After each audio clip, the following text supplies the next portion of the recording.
December 22nd, 1944. Bastogne, Belgium, 11:30 hours. Private First Class Leo Palmer crouched in frozen foxhole south of town, temperature -20 Celsius, his hands so numb he could barely grip Browning automatic rifle. Ice crystals formed in nostrils with each breath. 48 hours in this position. No hot food, no adequate winter clothing, no hope of reinforcement. 4 German soldiers approached through snow carrying white flags. Senior officer was Major Wagner of 47th Panzer Corps. Junior officer, Lieutenant Helmuth Henke of Panzerlehr Operations Section. Carried briefcase under arm. Inside that briefcase was ultimatum promising total annihilation if Americans refused to surrender within 2 hours. Germans had every reason to expect success. 101st Airborne Division completely surrounded. 5 German divisions against 1 American division. Outnumbered 5-1. No tanks worth mentioning. Running out of ammunition, medical supplies, food. Weather had grounded all Allied aircraft for 6 days. No air support, no supply drops, no hope of immediate relief. What Germans did not know was that American commander in Bastogne was 46-year-old artillery officer named Anthony McAuliffe, who had never heard of word surrender. In next 17 minutes, McAuliffe would give one-word reply that would echo through military history. Inspire surrounded division to fight on. Confuse and demoralize German command. Help turn tide of Hitler's last desperate offensive in Western Europe. That word would be taught at every military academy. Repeated by soldiers for 79 years.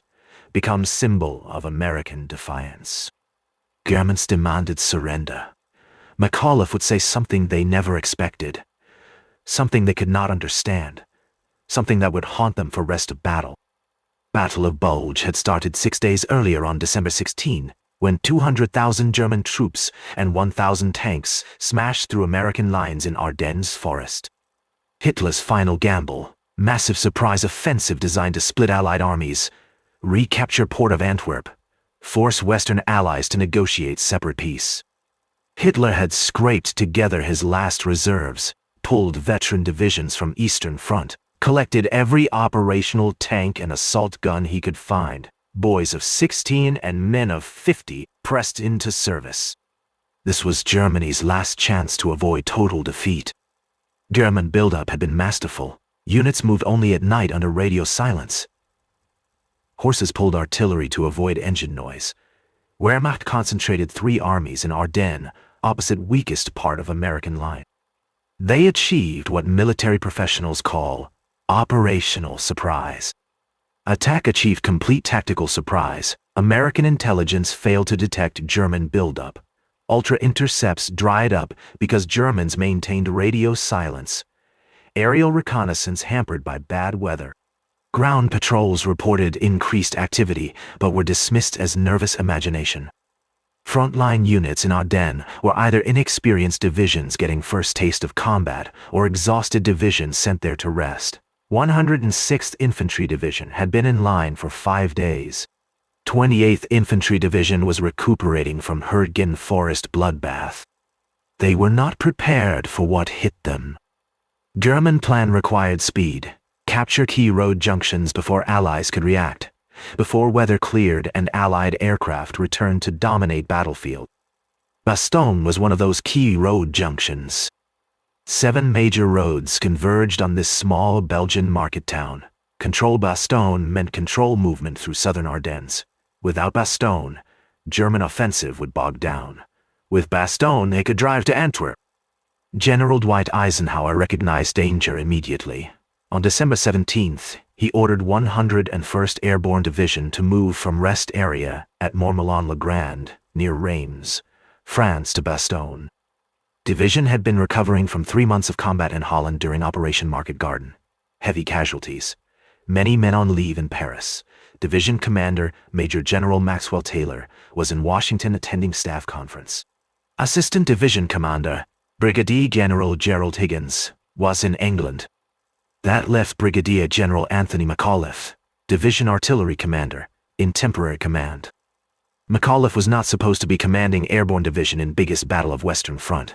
He was artilleryman, 1918 West Point graduate, who had spent most of career around howitzers and fire direction centers. Born in Washington, D.C. on July 2, 1898, attended West Virginia University before entering West Point in 1917. His class underwent accelerated program due to World War I, graduating November 1918, just as that war ended. For 25 years, McAuliffe served in various artillery positions. Competent but unremarkable officer, slowly climbing ranks. World War II changed everything. He jumped into Normandy with 101st on D-Day. Broke his back during practice jump in May, but still went into combat June 6 when Brigadier General Don Pratt was killed during glider landings. McAuliffe was promoted to Assistant Division Commander. He proved himself under fire in Normandy and again in Holland during Operation Market Garden.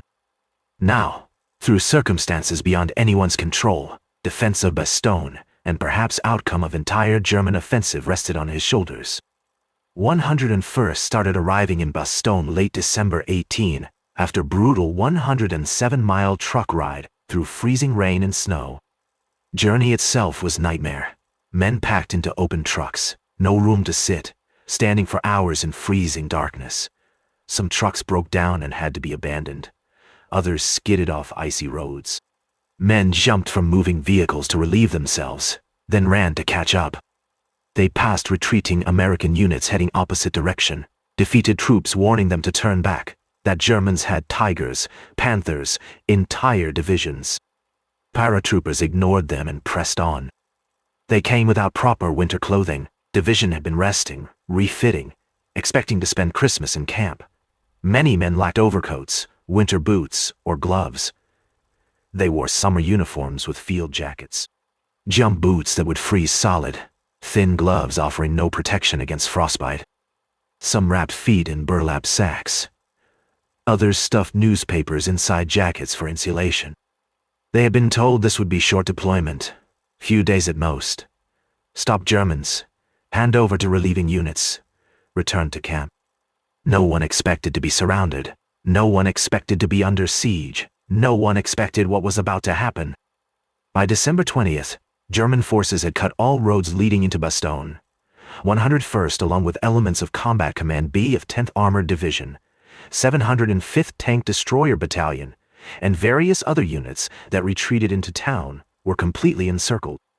About 14,000 American troops trapped in town that before war had 8,000 inhabitants. Outside perimeter, 5 German divisions pressed in. 2nd Panzer Division, Panzer Lehr Division, 26th Volksgrenadier Division, elements of 2 other divisions. Germans had tanks, artillery, ammunition, supplies, and time. Americans had determination. First major loss that shook defenders came December 19, when Lieutenant Colonel Henry Cherry's task force was cut off and destroyed trying to hold village of Longville. Cherry escaped but lost most of his men and all his tanks. Weather was enemy as brutal as Germans. Temperature dropped to -20°C. Men in foxholes froze to death. Frostbite casualties exceeded combat casualties some days. Ammunition froze. Weapons jammed. Medical supplies ran out. Food was down to 1K ration per day. But morale held. Somehow, despite everything, morale held. Part of it was leadership. McAuliffe walked the lines daily, talked to soldiers in foxholes, asked about ammunition, food, their families, made notes, promised help was coming even when he did not know if help would come. Part of it was unit pride. These were paratroopers, elite troops, screaming eagles. They had jumped into Normandy, survived Holland. They would not break in Belgium. Part of it was simple refusal to accept defeat. Americans did not surrender, not when surrounded, not when outnumbered, not when freezing and starving. That was the spirit Germans did not understand when they sent their surrender demand. December 22nd, 11:30 hours. 4 German officers approached American lines under white flag. Captain Adams of F Company, 327th Glider Infantry Regiment met them. Germans were formal, polite, Senior officer, Major Wagner, spoke excellent English. He explained that they carried important message for American commander. Message that required immediate attention. Adams blindfolded the Germans as required by protocol, led them to battalion headquarters. From there they were escorted to regimental headquarters, finally to division headquarters in Belgian barracks in center of Bastogne. McAuliffe was not there. He was asleep in his sleeping bag, catching few hours rest after 4 days with minimal sleep. His operations officer, Lieutenant Colonel Ned Moore, woke him. Germans sent surrender demand. McAuliffe got up, pulled on boots, walked to operations room still half asleep. Lieutenant Henke presented formal document, typed on Wehrmacht letterhead, signed by German commander, written in English. Document read: To the USA commander of the encircled town of Bastogne, the fortune of war is changing. This time, the USA forces in and near Bastogne have been encircled by strong German armored units. More German armored units have crossed the River Arthur near Orthuville, have taken march and reached St. Hubert by passing through Homper-Sibret-Tilley. Liebremont is in German hands. There is only one possibility to save the encircled USA troops from total annihilation. That is the honorable surrender of the encircled town. In order to think it over, a term of 2 hours will be granted beginning with the presentation of this note. If this proposal should be rejected, 1 German artillery corps and 6 heavy AA battalions are ready to annihilate the USA troops in and near Bastogne. The order for firing will be given immediately after this 2 hours term. All the serious civilian losses caused by this artillery fire would not correspond with the well-known American humanity. Signed, the German commander. McAuliffe read it once, read it again, looked at Moore. What does this say? Moore explained. Germans demanding surrender, threatening total annihilation if refused, 2-hour deadline. McAuliffe thought for a moment, then said single word. Nuts. He tossed paper aside, started to leave room, returned to his sleeping bag. Moore stopped him. What should we tell them? McAuliffe looked confused. Tell them what I said. Nuts. Staff officers looked at each other. Was General serious? Was this official response to formal surrender demand from German army? Colonel Harry Kinnard, Division Operations Officer, spoke up. Is that the official reply? McAuliffe nodded. Yes, nuts. Kinnard grabbed paper, sat at writer, typed. To the German commander. Nuts! The American commander. He showed it to McAuliffe. General approved. Paper was folded, placed in envelope, sealed. Now came problem. How to explain nuts to Germans who spoke English but might not understand American slang. Colonel Joseph Harper, commanding 327th Glider Infantry, was given task of delivering response. He walked with German officers back toward their lines, stopped at forward positions, removed their blindfolds, handed envelope to Lieutenant Henke.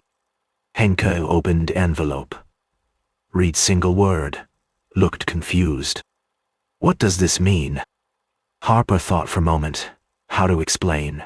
He tried formal translation first. It means the same as go to hell. And I will tell you something else. If you continue to attack, we will kill every goddamn German that tries to break into this city. Henke's face went pale. He understood now. This was not negotiation. This was defiance. Harper pointed back toward German lines. Now go back and tell that to your commander. German officers walked away through snow.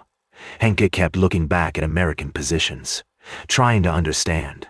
How could surrounded, outnumbered, freezing soldiers refuse surrender with joke? What kind of army was this? News of McAuliffe's response spread through American lines within hours. Soldiers repeated it to each other, laughed, felt their spirits lift. Germans demanded surrender. General said nuts. It was perfect. It was American. It was exactly what they needed to hear. Private Palmer in his frozen foxhole heard the story from his sergeant. Palmer was so cold he could not feel his feet, so hungry his stomach hurt, so exhausted he could barely keep eyes open. But he smiled when he heard nuts. Because it meant they were not giving up. It meant their general believed they could hold. It meant this frozen hell had purpose. Other soldiers felt same way. In foxholes around perimeter, men who had been close to breaking found new resolve. If General could tell Germans to go to hell, they could hold their positions one more day, one more hour, one more minute. Morale is an intangible thing, cannot be measured, cannot be quantified, but every military commander knows it is difference between victory and defeat. McAuliffe's nuts gave 101st Airborne something precious. It gave them pride. It gave them identity. It gave them reason to keep fighting when logic said quit. Germans did not understand this. They could not comprehend how a single word could transform morale of surrounded division. German commanders received response with confusion and anger. Was this joke? Was this insult?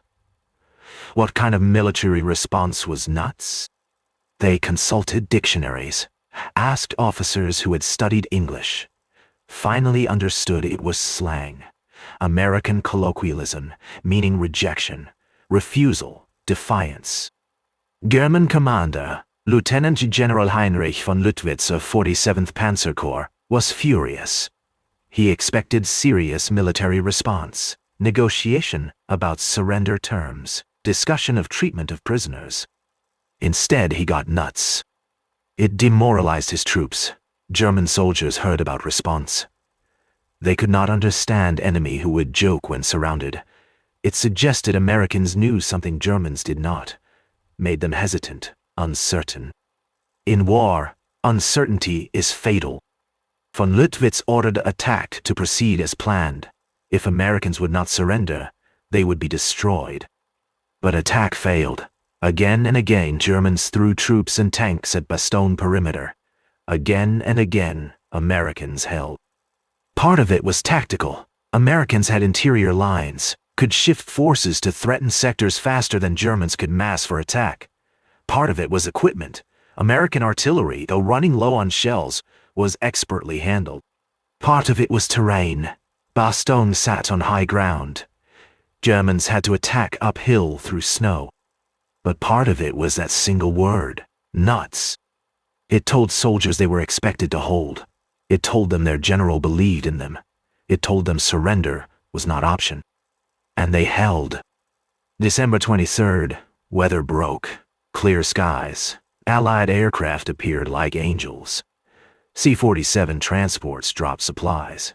P-47 fighters strafed German positions. Bombers hit German assembly areas. In single day, 241 aircraft dropped 144 tons of supplies. Not everything fell inside perimeter. Some landed in German positions. But enough got through. Ammunition, medical supplies, food. Ammunition, medical supplies, food. Morale soared even higher. December 24th, Christmas Eve, Germans launched their strongest attack. Panzer Lehr Division hit from northwest with tanks and infantry.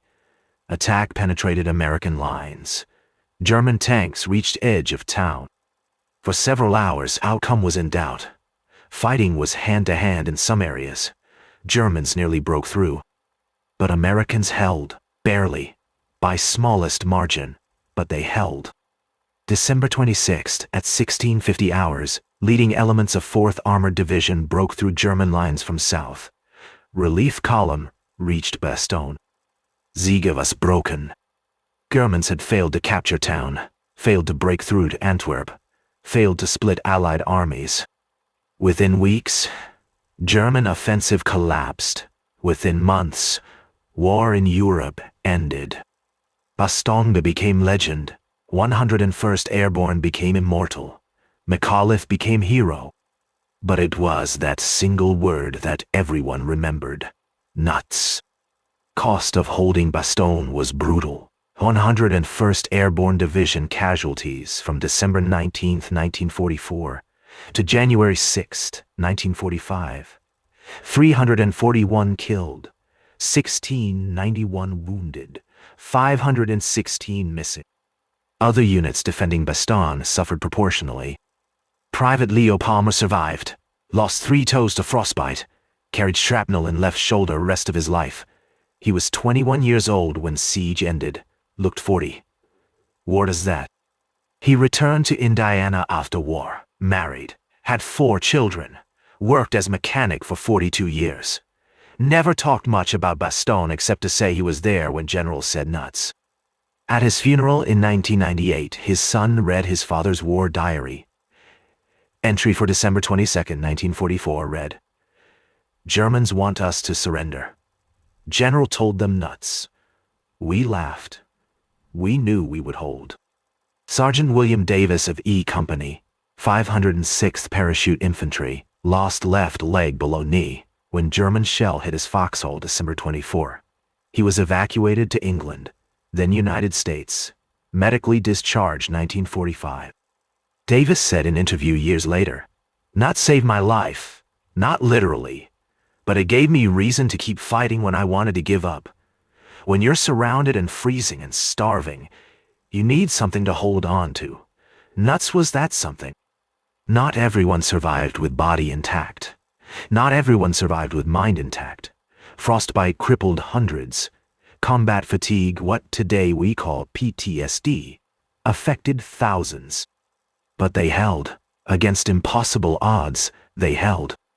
And they held because their commander gave them a single word that expressed everything they felt: defiance, determination, refusal to quit. Mathematics of lives saved is impossible to calculate. If Bastogne had fallen, German offensive might have reached Meuse River, might have captured Allied supply dumps, might have prolonged war. How many lives would that have cost? 10,000? 100,000? More? Nobody knows, but McAuliffe's nuts probably saved more lives than statistics can measure. German perspective reveals full impact. General Major Heinz Kokott, who commanded 26th Volksgrenadier Division at Bastogne, admitted in post-war interview that American response baffled and demoralized his troops. "We could not understand enemy who would joke when surrounded. It suggested they knew something we did not. It made us hesitant, uncertain. In war, uncertainty is fatal." That testimony reveals truth. Single word changed psychological balance of battle, made Germans doubt, made Americans believe. That was McAuliffe's genius, not tactical brilliance, not strategic vision. Just understanding that in that moment with those soldiers, in that situation, nuts was perfect response. It came from gut, not from manual. It expressed what every American soldier felt but could not articulate. It turned desperate situation into shared joke. And in that joke, soldiers found strength. Today, 79 years later, nuts remains most famous military response in American history. Every military academy teaches Bastogne, not just tactics, not just logistics, but leadership. How McAuliffe managed morale when everything else was failing. They teach that single word did not win battle, but it helped ensure battle would be won. It reminded soldiers what they were fighting for, reminded them who they were.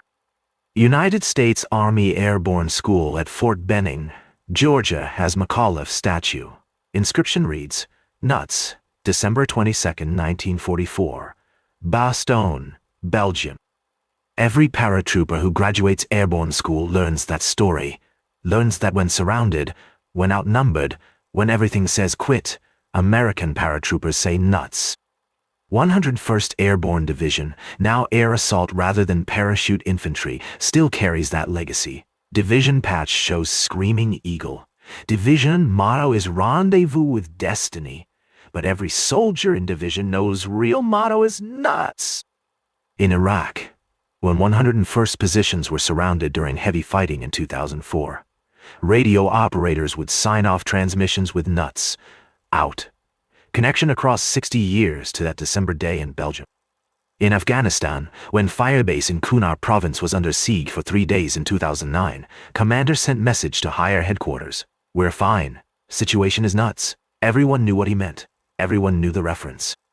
That is legacy of single word. It transcends time, place, circumstance. It expresses something fundamental about American military spirit: refusal to surrender when surrounded, defiance in face of overwhelming odds, ability to joke when facing death.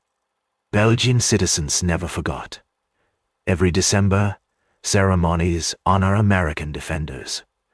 School children learn about Sieg, about Mots, about nuts. Bastogne Museum opens 2014 for 70th anniversary.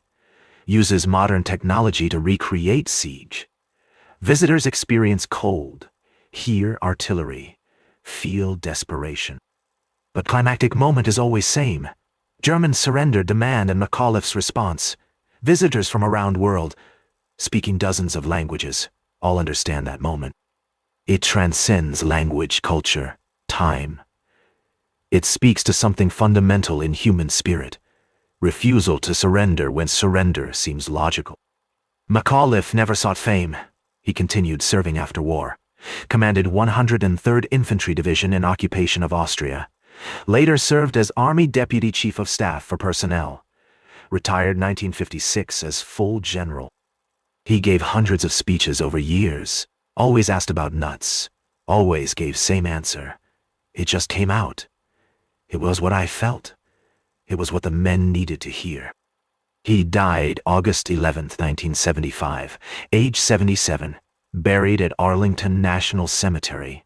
His grave marker includes dates of service, ranks held, campaigns fought. Does not mention nuts, does not need to. Everyone who visits his grave knows why they are there. Modern military communication emphasizes clarity, precision, avoiding ambiguity. McAuliffe's nuts violated every principle of clear communication. It was slang. It was unclear to Germans. It required explanation. But it was perfect.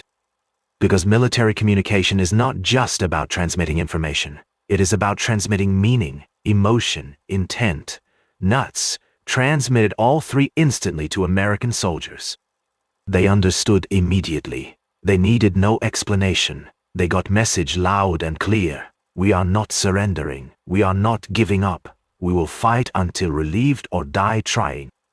That message was worth more than any formal military response could have been.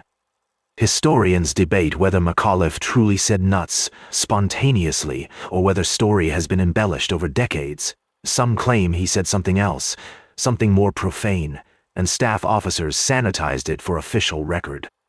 Does not matter. What matters is what went into that message to Germans. What matters is how soldiers received it. What matters is that 79 years later, we still remember. Modern conflicts require different responses. Terrorism, cyber warfare, hybrid threats do not present neat surrender demands, but principle remains. When enemy expects you to quit, when logic says surrender, when everyone thinks you are finished, that is when defiance matters most. That is what nuts teaches, not tactics, not logistics, not strategy, but spirit, will, refusal to accept defeat. In 4 letters, McAuliffe captured essence of American warrior spirit. In 1 word, he defined defiance for all time. Germans demanded surrender. McAuliffe said nuts. Americans held. Germans failed. War was won.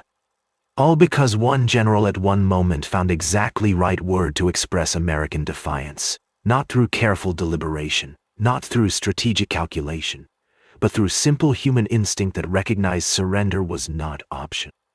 History was made not in grand battles with thousands of casualties, not in strategic decisions affecting millions, but in basement in small Belgian town where artillery officer told enemy to go to hell with single word. That is power of leadership. That is impact of morale. That is why 79 years later, in world that has forgotten so much, we still remember general who said nuts to enemy that demanded surrender. Because in that word, in that moment, in that choice, we see best of what we can be when faced with worst of what we must endure.